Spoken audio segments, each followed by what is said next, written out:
नमस्कार बच्चों, स्वागत है आप सबों को स्टडी टाइम यूट्यूब चैनल पर।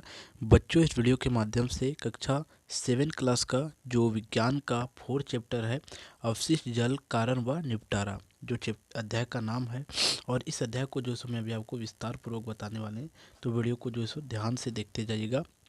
और अगर आपको समझ में नहीं आता है तब जो है आप कमेंट करके पूछ सकते हैं। तो चलिए देखते हैं। देखिए, चैप्टर का नाम जो है यानी कि अध्याय का नाम जो है क्या रखा गया है। अध्याय का नाम पर आप समझिएगा, अध्याय का नाम क्या रखा गया है, अपशिष्ट जल कारक व निपटारा। यानी कि जो अपशिष्ट जल और उनके कारण क्या है अपशिष्ट होने का, और उनका निपटारा कैसे करना है। अपशिष्ट जल किसे कहा जाता है, जैसे आप बोल सकते हैं, जैसे कि हमारे गांव शहर में आप देखते होंगे, जो कचड़े में नाले में जो सो पानी भरते हैं, वो क्या होता है, अपशिष्ट जल होता है। तो उसका निपटारा कैसे करना है, उसी के बारे में इस अध्याय के बारे में जो इस अध्याय में हमें जो है सो पढ़ना है। और जो है सो अपशिष्ट जल कैसे जो है सो उसे शुद्ध किया जा सकता है, अर्थात उसे जो है सो पीने योग्य बनाया जा सकता है, या तो पीने योग्य ना बोल सकते हैं तो उसे जो है सो और उपयोग में कैसे किया जा सकता है, इसके बारे में ही बताया गया है।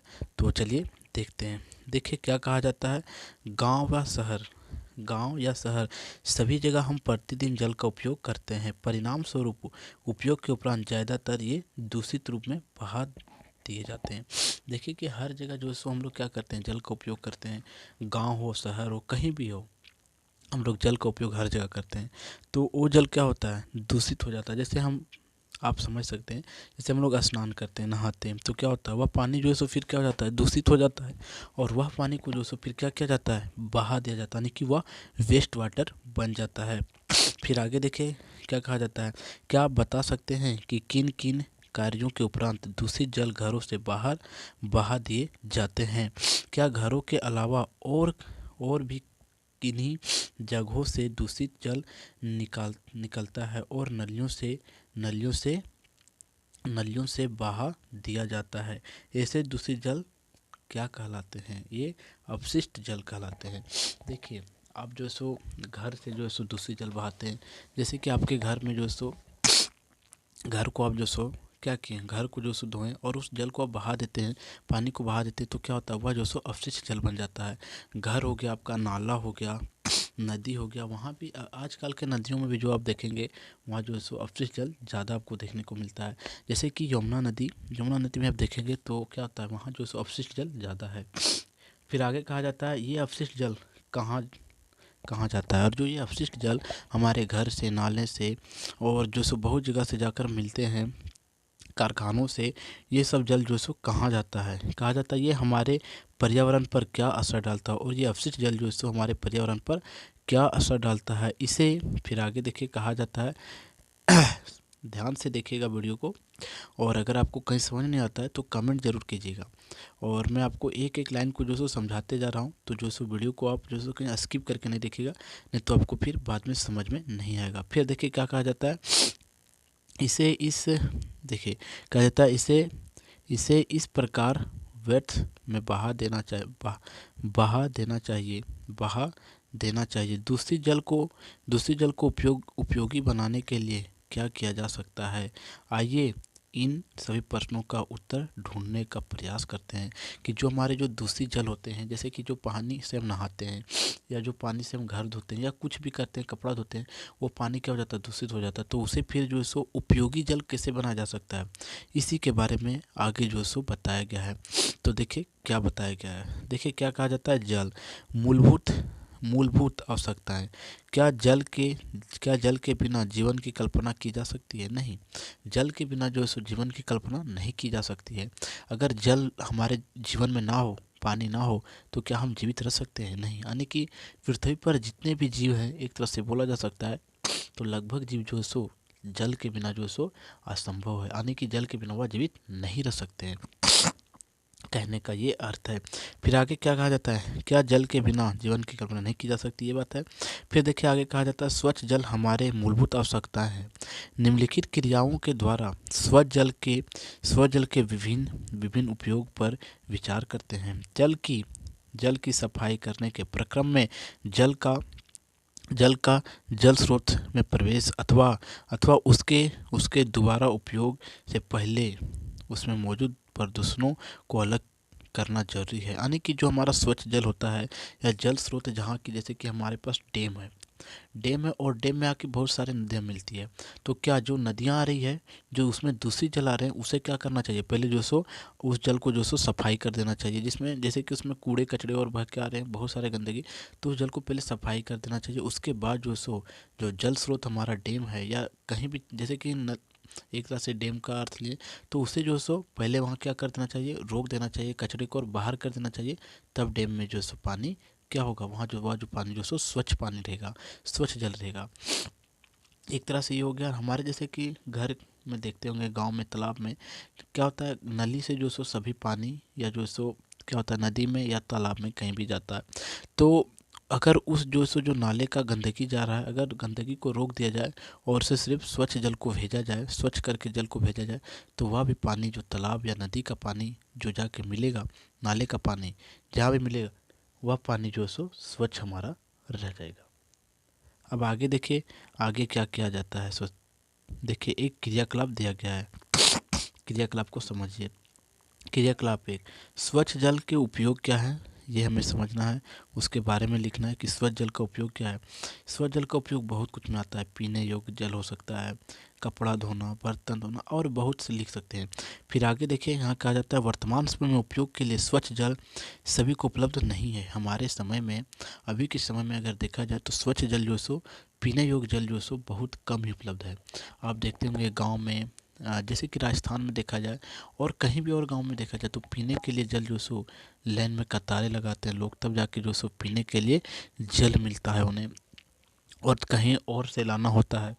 फिर आगे देखिए स्वच्छ जल की अनुपलब्धता के कारण विश्व की जनसंख्या का बहुत बड़ा भाग दूषित जल संबंधित रोग से पीड़ित रहता है, या विखंडन विखंडन यह है कि हमारे देश में आज भी लोग को स्वच्छ जल लाने के लिए कई किलोमीटर तक पैदल चलना पड़ता है, और यह गंभीर समस्या है, और यह गंभीर समस्या नहीं है। जैसे कि देखिए स्वच्छ जल के लिए अभी भी लोग जो है सो क्या करते हैं, बहुत दूरी से जो सो स्वच्छ जल को लाते हैं, बहुत किलोमीटर दूरी चलना होता है तब जाकर वह स्वच्छ जल जो सो ला पाते हैं। फिर आगे देखिए कहा जाता है विश्व जल दिवस 22 मार्च को मनाया जाता है, और संयुक्त राष्ट्र की जनरल असेंबली में 2005 से 2015 की अवधि को जीवन के लिए जल अंतर्राष्ट्रीय दशक के रूप में घोषित किया गया। यानी कि आपको एक बात ध्यान में रखना है कि जो सो जल दिवस जो मनाया जाता है वह जो सो 22 मार्च को मनाया जाता है, और यह जो सो अंतर्राष्ट्रीय जनरल असेंबली में 2005 से 2015 के बीच में यानी उनको जो सो पारित किया गया था, और हमारे विश्व में जो सो 22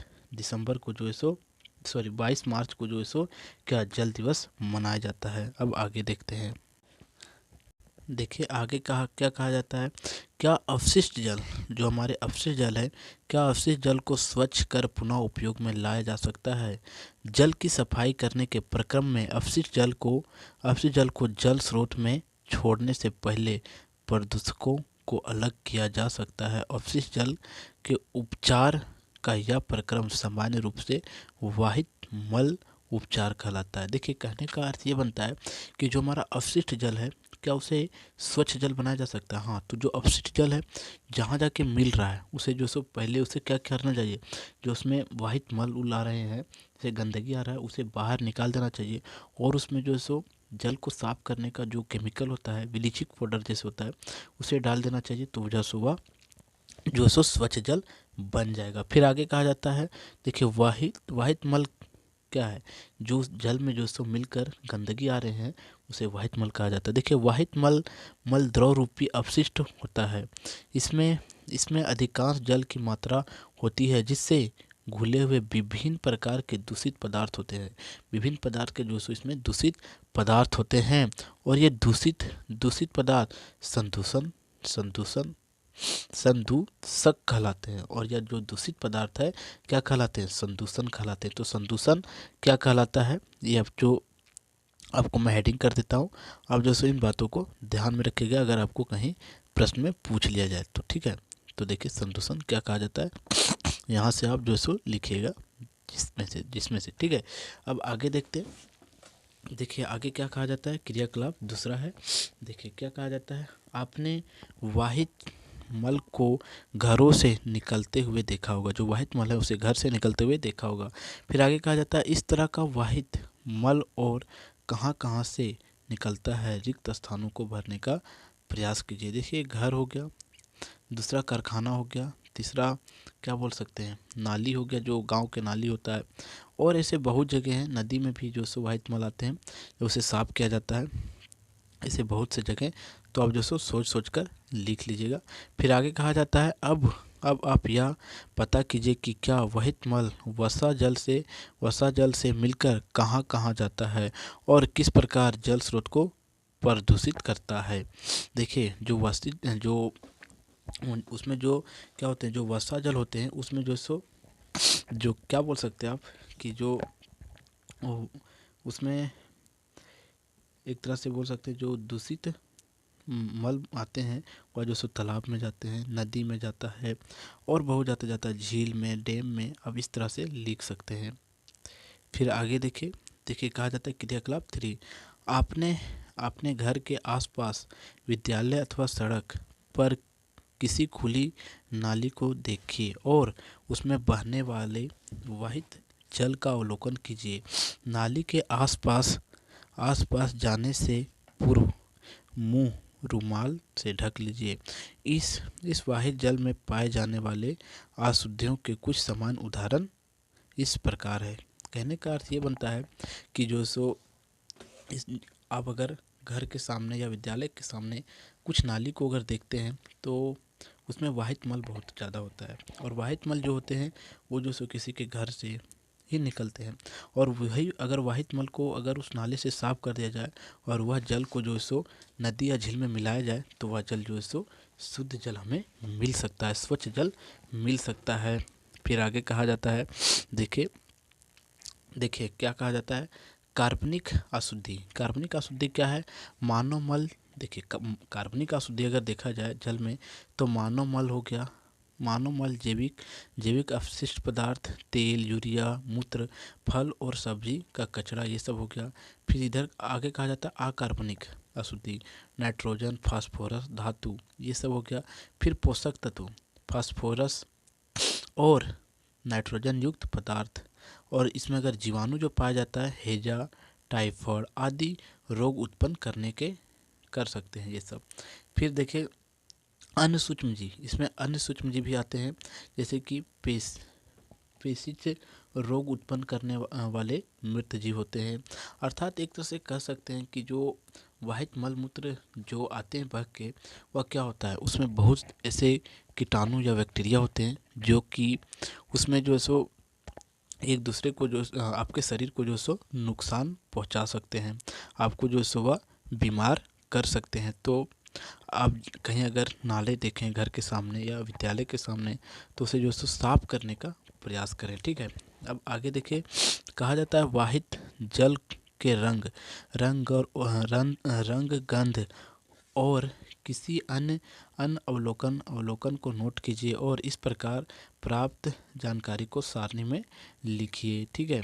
देखिए क्या कहा जाता है, कूड़ा कचरा कहाँ से निकलता है, रसोई से, दुर्गंध युक्त अपशिष्ट शौचालय से, वाहित वैश्वीकरण अपशिष्ट औद्योगिक, यानी कि जहाँ जहाँ से जो आप मल मूत्र देखते हैं निकलते हुए या अन्य प्रकार के और जो है सो गंदगी को निकलते देखते हैं, उसे जो है सो लिखना है आपको, तो आप लिख सकते हैं। अब अगला देखिए आगे का क्या जाता है, वाहिक मल खुले नलियों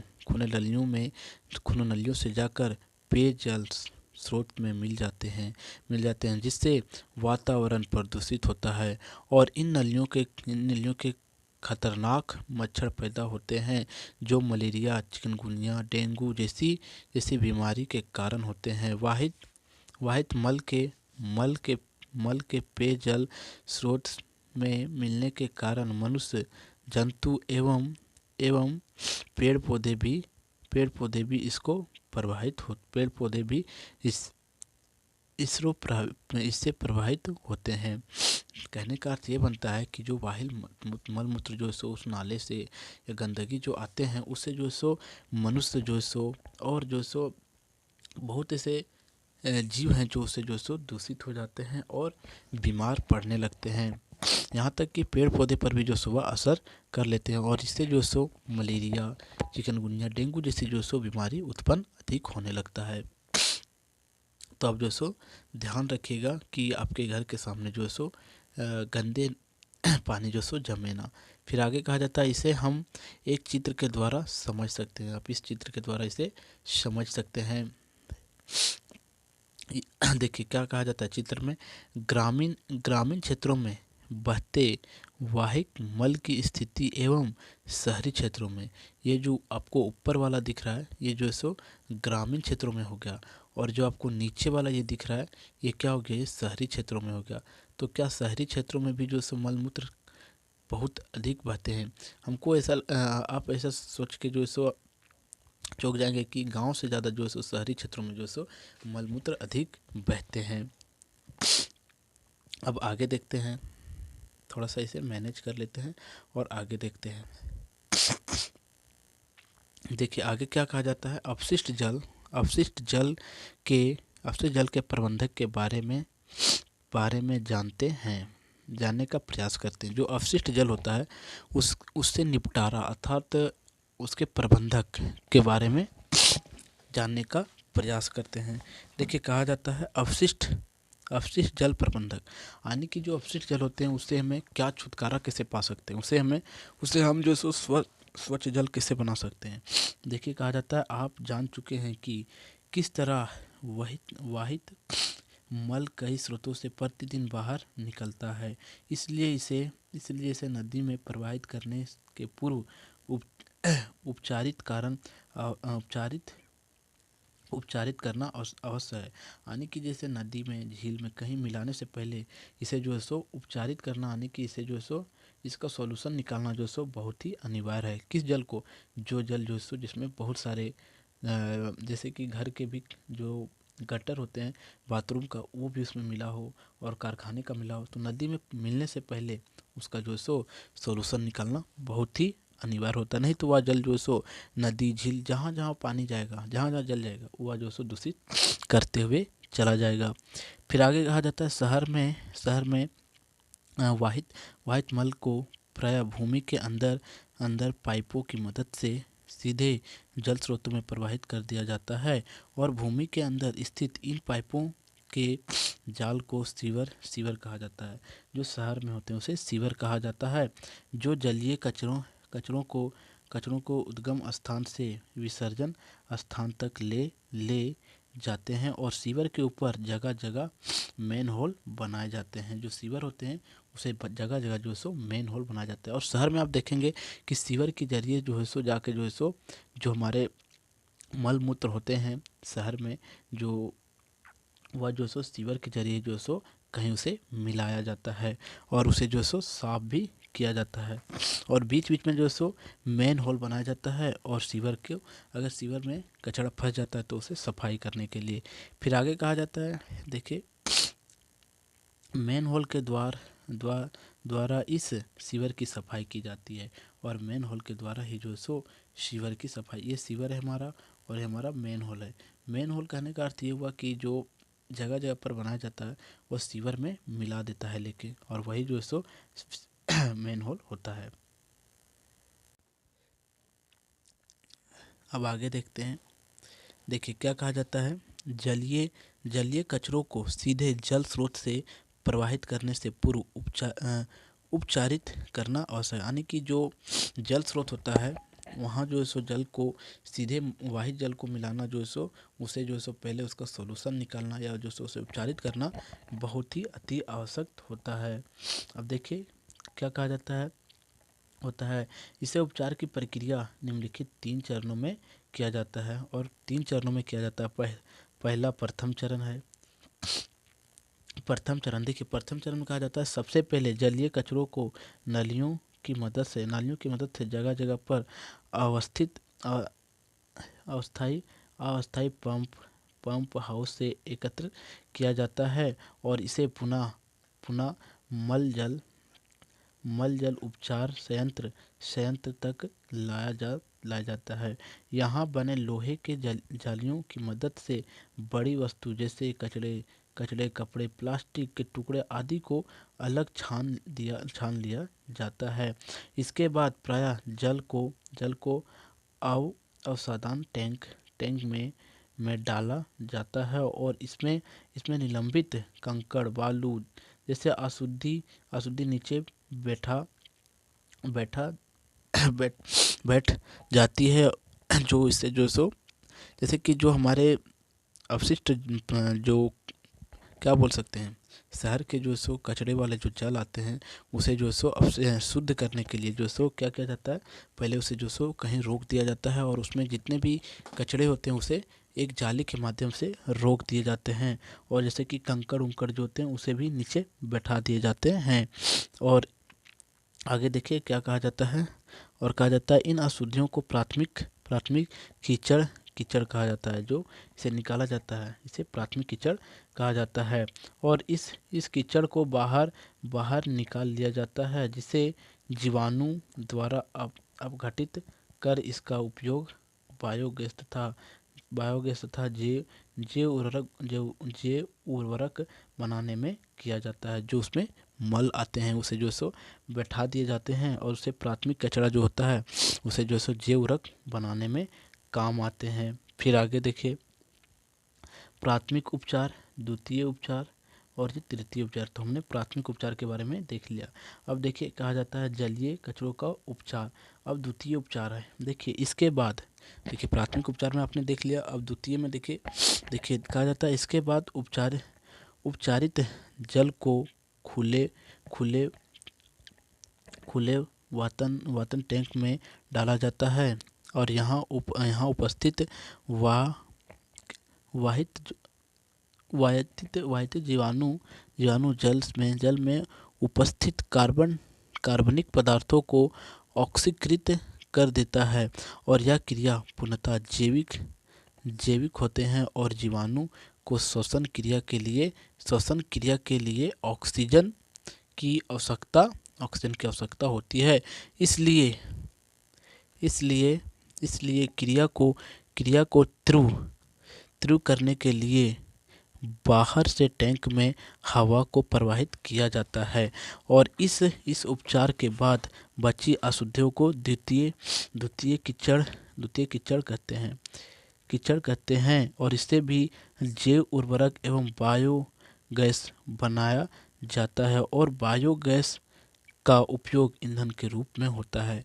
कहने का अर्थ ये बनता है कि जो मल मूत्र आते हैं या अन्य जो सो पदार्थ किचड़े आते हैं जो जल में आते हैं उसे जो सो प्राथमिक उपचार द्वितीय उपचार के द्वारा रोक दिए जाते हैं और उससे जो सो बायोगैस और अन्य प्रकार के उपयोग वाले खाद्य बनाए जाते हैं। अब देखिए दूसरा उपचार हो गया। अब तृतीय उपचार है। देखिए इसके बाद उपचारित जल को क्लोरीन टैंक में डाला जाता है, जिससे जल में उपस्थित हानिकारक जीवाणु समाप्त हो जाते हैं। जब जो सो यह जल में पूरा साफ सफाई कर लिया जाता है तो इसे क्लोरीन के टैंक में डाल दिया जाता है और इस उपचारित जल को जल स्रोत में प्रवाहित किया जा सकता है और इस जल का उपयोग सिंचाई तथा औद्योगिक प्रक्रम में भी किया जाता है और जलकुंभी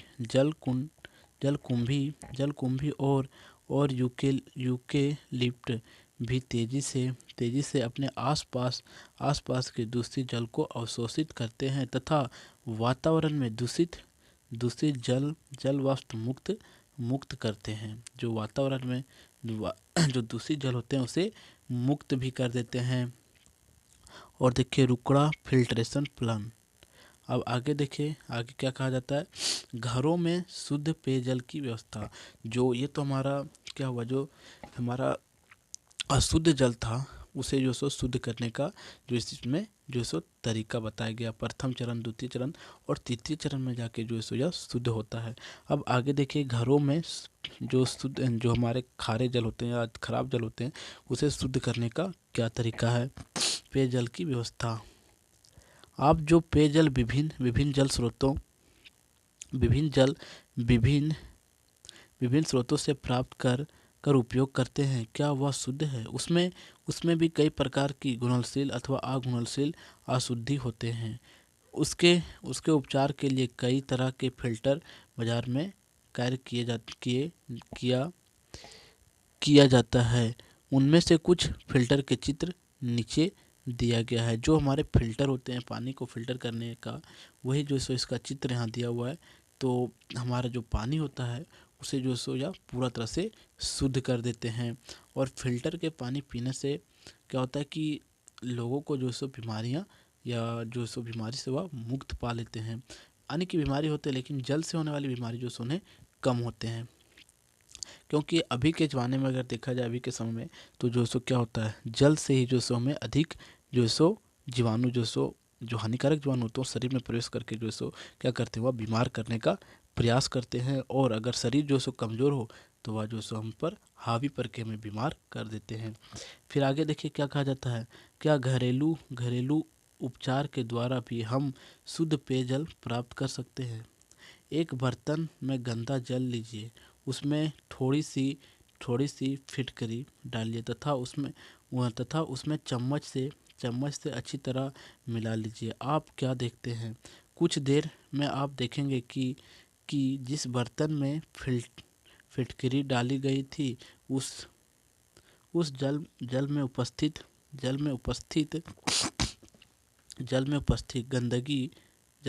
गंदगी बर्तन की तल में बैठ गई तथा जल साफ हो गया। और पुनः हम इस साफ जल को छन्ना पत्र की मदद से छानकर और साफ जल प्राप्त कर सकते हैं। कहने का अर्थ ये बनता है कि हमारे घर में जो पीने योग्य जल होता है वह भी जो सब पूरा तरह से पीने योग्य जल नहीं होता है।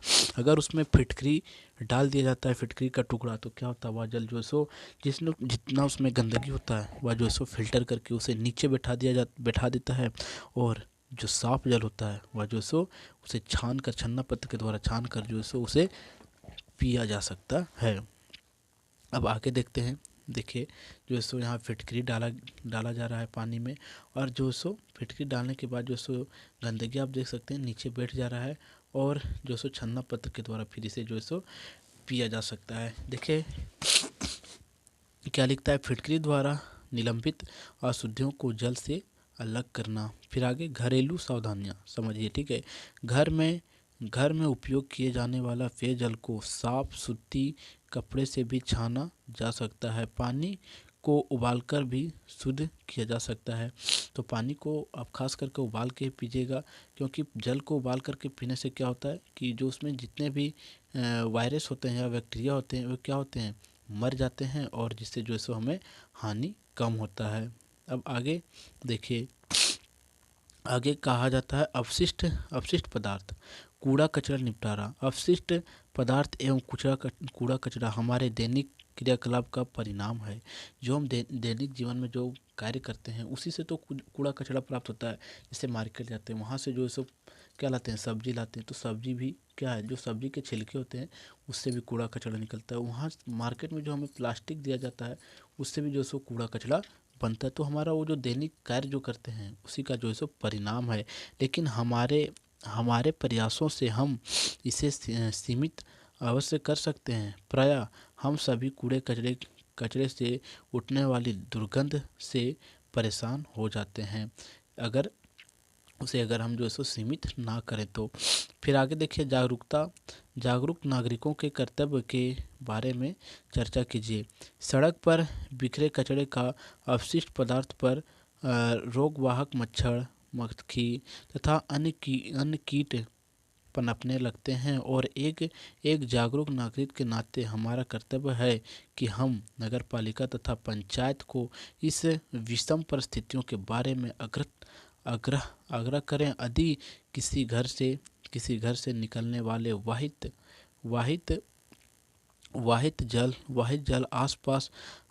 जल पास पड़ोसी में गंदगी फैला रहे हो तो आप उनसे अन्य नागरिकों के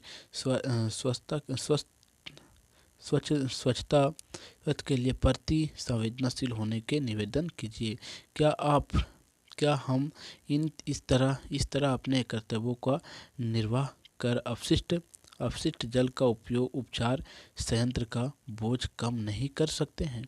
कहने का अर्थ ये बनता है कि आप अगर घर के सामने देखते हैं कि कहीं अगर नाली में जो सो बहुत ज़्यादा गंदगी का अपशिष्ट जल है, तो जो लोग उसे बहा रहे हैं, आसपास के पड़ोसी उसे जो सो बहाने के लिए कम कहें, नहीं तो उसे जो सो बहुत अनेक प्रकार की जीवाणु उत्पन्न होते हैं और वही जीवाणु जो सो हमें बहुत अधिक बीमारी को जो सो हमारे शरीर में लाते हैं। फिर आगे कहा जाता है, स्वच्छ जल की कमी और दूषित पेयजल से उत्पन्न होने वाला रोग पर चर्चा कीजिए। जो जो जो हम बिना स्वच्छ जल यानी कि दूषित जल को अगर हम पिएंगे तो क्या हो सकता है, उससे जो सब बीमारियां हमें अनेक प्रकार की हो सकती हैं, तो उसके बारे में समझिए। देखिए, कहा जाता है, क्या स्वच्छता की कमी और दूषित पेयजल अनेक रोगों का कारण बनते हैं? आइए हम अपने देश की स्थिति पर चर्चा करते हैं। हमारी जनसंख्या का एक बड़ा भाग, लगभग जनसंख्या का 22% आज भी शौचालय की सुविधा से वंचित है। वैसे जनसंख्या का बड़ा भाग खुले स्थान, नदी के किनारे, रेल की पटरी, सड़क के किनारे, खुले मैदान में, खेतों और अनेक बार सीधे जल स्रोतों में ही मल त्याग करते हैं। अनु अनु अनुपाचित अनु अनुपाचित मानव अनुपाचित मानव मानव मल स्वच्छता संकट का एक कारण है। इससे जल और मृदा का दूषित होता है। सतह पर उपलब्ध जल और भौम जल दोनों मानव मल के दूषित हो जाते हैं तथा अनु अनुपाचित अनुपा अनुपाचित मानव मल जल जनित टेपे टेपोटाइसिट और पेचिश जैसे रोग के कारण बनते हैं। कहने का अर्थ ये बनता है कि जो मनुष्य, हम लोग जो इंसान हैं, क्या करते हैं, अभी भी जो शौचालय हम लोग नहीं जाते हैं, यानी कि जो शौच होता है, बाथरूम होता है, टॉयलेट में नहीं जाते हैं और जो जाके खुले स्थानों पर जाते हैं, तो वह क्या हो रहा है, हमारे जहाँ हम जाते हैं वहाँ का मृदा भी प्रदूषण हो रहा है। बहुत लोग क्या करते हैं, नदी के किनारे जाते हैं, तो वह जल पानी में वह मल पानी में चला जाता है और वह जल जाके दूषित हो जाता है। तो इस प्रकार से हमारा कार्य क्या हो रहा है, पर्यावरण दूषित हो रहा है। अब आगे देखिए, कहा जाता है, वाहित मल का निपटारा का वैश्वीकरण व्यवस्था। क्या स्वच्छता की स्थिति सुधारने के लिए कम लागत के व्यवस्था वाहित मल के निपटारा तंत्रों को बढ़ा दिया जा सकता है? इसके कुछ उदाहरण सैनिटरी टैंक, रासायनिक शौचालय, कंपोस्टेड पीट और का उपयोग किया जा सकता है और सेफ्टी टैंक उन स्थानों के लिए उपयुक्त हैं जहां वह मल को व्यवस्थित नहीं है, जैसे अस्पताल, विद्यालय, भवन, अलग अलग बने मकान अथवा 4 से 5 घरों का समूह। क्या आप बता सकते हैं कि हवाई जहाज में वाहित मल का निपटारा कैसे होता है?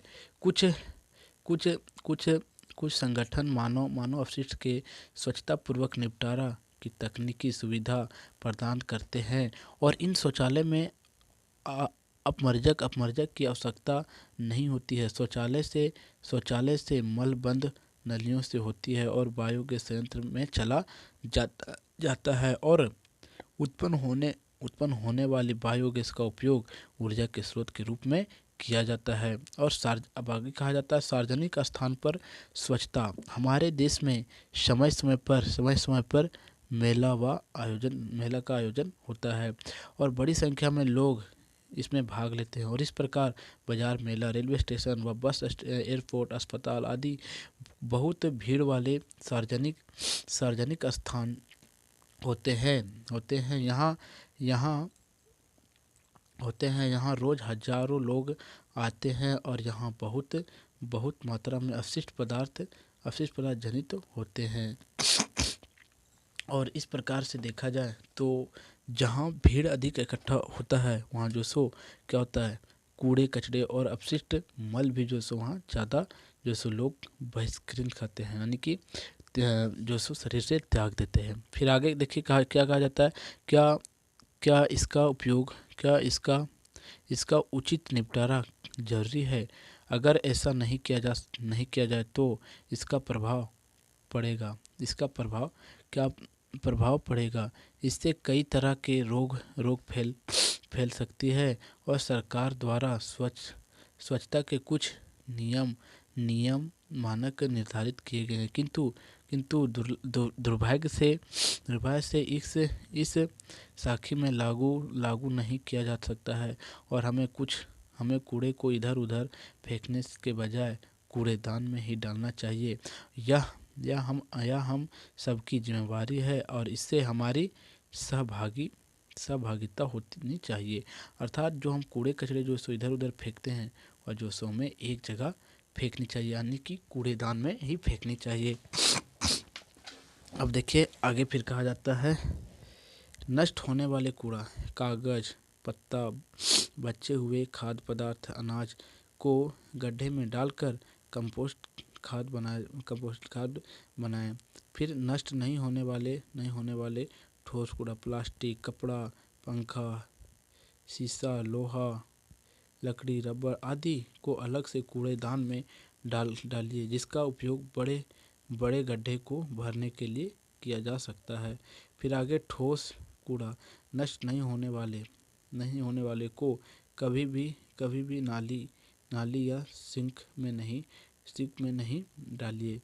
फिर आगे बचे हुए खाद्य पदार्थ को कदे प्लास्टिक में कवर में डालकर नाली या बाहर नहीं फेंकिए। आपने अपने पर्यावरण को स्वच्छ रखने में हम सभी को भूमिका निभाती है। जल स्रोत को स्वच्छ अवस्था में बनाए रखने के लिए आपके अपने उत्तरदायित्व को समझना चाहिए। हमें अपने जीने के तौर तरीकों में अच्छी स्वच्छता की आदतों को अपनाना चाहिए। हमें वाहित मल में दुष्प्रभाव को मुक्त होने के लिए स्वयं जागरूक होना पड़ेगा। साथ ही अपने समाज को भी प्रेरित करना होगा। हमारा देश के परिवार के सम्मान है। यदि सभी व्यक्ति मिलकर कार्य करें तो बहुत कुछ हो सकता है। सामूहिक कार्य में अत्यधिक शक्ति होती है। बात सही है, अगर सामूहिक कार्य किया जाए किसी भी विषय पर, तब जो सुबह कार्य बहुत ही जो सो तीव्र गति से होती है। आप देख सकते हैं कि शौचालय है, फिर कृमि घर, फिर आगे देखिए ग्रीन फिल्टर बेड है। इन्हें जानिए। झारखंड में एकमात्र वाहित मल उपचार केंद्र रुकरा है, जो हजारीबाग रोड 23 पर स्थित है। देख सकते हैं आप, यहीं जो सो होता है। फिर आगे देखिए, आगे कहा जाता है ठोस कूड़े के कपड़ा एवं कागज के नव भारत जगत केंद्र चकला और मांझी रांची में जैविक खाद एवं उपयोगी कार्टून बनाए जाते हैं। झारखंड सरकार के प्रयास से हरमू नदी नाला के दोनों तरफ पक्कीकरण का कार्य किया गया। नदी के किनारे रहने वाले लोगों के घरों में व्यक्तिगत सैनिटरी टैंक का निर्माण किया गया, ताकि वाहित मल नदी में बहाया जाए। वर्तमान में नदी के साफ जल की धारा बहते हुए देखा जा सकता है कि जो सो नदी में किस प्रकार का भी साफ जल बहाया जा रहा है। और इस प्रकार जो सो यह अध्याय जो सो समाप्त होता है। और अगर आपको वीडियो अच्छा लगा हो तो वीडियो को आप लाइक ज़रूर कर दें, और चैनल पर नए हो तो चैनल को सब्सक्राइब जरूर कर दें। और हमारा प्ले लिस्ट में जो सो सभी क्लास का जो सो क्लास 6 से लेकर क्लास 8 तक जो सो हिंदी हिंदी और मैथ का जो सो सॉरी हिंदी और विज्ञान का जो सो पूरा डला हुआ है। तो जो सो आप वहाँ से जाकर प्ले लिस्ट में चेक करके देखें, तो वहाँ से आपको सभी प्रकार के वीडियो मिल जाएंगे आपके जो सो क्लास के। तो फिर आपको मिलते हैं एक नए वीडियो में, तब तक के लिए जय हिंद।